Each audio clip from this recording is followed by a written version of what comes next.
Bonjour à tous, je suis Guillaume et bienvenue dans cette vidéo Santé des enfants et environnement, où je vais partager avec vous une nouvelle bonne pratique visant à entourer vos enfants d'un environnement favorisant la santé, avec moins de pollution et plus de nature.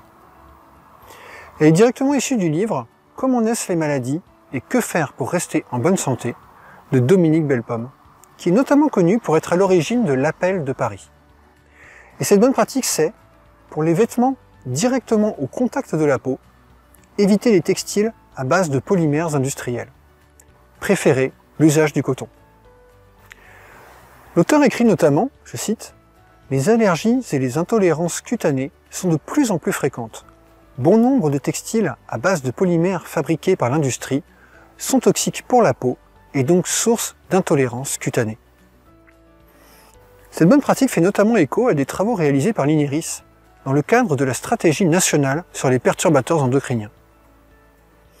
Ces travaux consistaient notamment à sélectionner les articles et les matériaux pour lesquels ces composés sont plus susceptibles d'être présents. Et parmi la sélection de l'INERIS figurait le nylon pouvant être présent dans des sous-vêtements. Dominique Bellepomme ajoute, je cite, que de nombreux colorants artificiels sont toxiques. Et donc dans une logique de prudence, et notamment avec les populations sensibles comme les bébés et les jeunes enfants, on pourra même privilégier le coton tout simple, non coloré, pour les vêtements au contact de la peau. Sur ce thème des vêtements pour enfants, on trouve une recommandation complémentaire sur le site des 1000 premiers jours de Santé publique France. Pour les vêtements de bébé, on évite les imprimés et motifs en PVC. Et d'ailleurs, ceci me semble inviter à questionner le besoin même d'avoir des figures de super-héros ou de jolies princesses sur les vêtements de nos jeunes enfants, imprimés avec des matières plastifiées dont la toxicité et la stabilité font l'objet de préoccupations.